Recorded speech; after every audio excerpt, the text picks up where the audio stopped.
ಸಖತ್ ಖಾರ ಬಣ್ಣ ಮತ್ತು ರುಚಿ ಆಚಿ ಚಿಲ್ಲಿ ಪೌಡರ್. ಟಿಟಿ ವಾಹನದ ಮೇಲೆ ಕನ್ನಡ ಬಾವುಟ ಹಾಕಿದ್ದಕ್ಕೆ ಹಲ್ಲೆ ಮಾಡಲಾಗಿದೆ.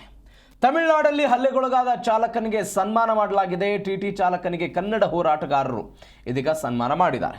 ಹೋರಾಟಗಾರ ರೂಪೇಶ್ ರಾಜಣ್ಣ ತಂಡದಿಂದ ಸನ್ಮಾನ ಮಾಡಲಾಗಿದೆ. ಚಾಲಕನಿಗೆ ಧೈರ್ಯ ನೀಡುವ ಉದ್ದೇಶದಿಂದ ಈ ಸನ್ಮಾನ ಮಾಡಲಾಗಿದೆ.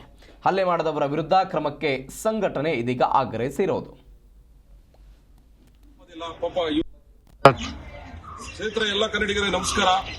ಸನ್ಮಾನ ಮಾಡಿರ್ತಕ್ಕಂಥ ವ್ಯಕ್ತಿ ಸಂತೋಷ್ ಅಂತ ಹೇಳಿ ಮೊನ್ನೆ ಈರೋಡಲ್ಲಿ ಸಿಲಂಬರಸನ್ ಅಂತಕ್ಕಂಥ ಒಬ್ಬ ದ್ರೋಹಿ ಈತನ ಮೇಲೆ ಹಲ್ಲೆ ಮಾಡಿದ್ದು ನೀವೆಲ್ಲರೂ ನೋಡಿರ್ಬಹುದು. ಏನೋ ಅಲ್ಲಿ ನಿಂತ್ಕೊಂಡು ಒಬ್ಬನ ಮೇಲೆ ಒಲೆ ಹೊಡೆದ್ಬಿಟ್ಟ ಅಂತ ಬಹಳ ಜಂಬದಿಂದ ಮೆರೀತಾ ಇರ್ಬೋದು. ಈತ ಮಾಡಿದ್ದು ಏನೂ ಇಲ್ಲ. ಶಬರಿಮಲೆಗೆ ಹೋಗಬೇಕಾದ್ರೆ ಏನ್ ಕನ್ನಡ ಬಾವುಟ ಅವ್ರ ಊರಲ್ಲಿ ನೆಟ್ಟಿರ್ಲಿಲ್ಲ. ತಮಿಳುನಾಡಲ್ಲಿ ಹೋಗ್ತಾ ತನ್ನ ಅಭಿಮಾನವನ್ನು ಪ್ರದರ್ಶನ ಮಾಡಿದ್ದಕ್ಕೆ ಈ ರೀತಿ ಹೊಡೆಯೋದು ಖಂಡಿತವಲ್ಲ ನಾವು ಒಪ್ಪೋದಿಲ್ಲ. ಪಾಪ ಇವನು ಆ ಹೊಡೆದಿರೋ ವಿಡಿಯೋನೇ ನೋಡಿ ಬಹಳ ಬೇಸರ ಆಗಿದ್ದ. ಹಾಗಾಗಿ ಇವತ್ತು ಕರೆದು ಆತನಿಗೆ ಒಂದು ಸನ್ಮಾನ ಮಾಡಿ ನಿಮ್ಮ ಜೊತೆ ನಾವಿದೀವಿ ಅಂತ ಒಂದು ಮಾತನ್ನು ಹೇಳ್ತಾ, ಜೊತೆಗೆ ಸಿಲಂಬರಸನ್ ವಿರುದ್ಧ ಈಗಾಗಲೇ ನಾವು ಈರೋಡು SP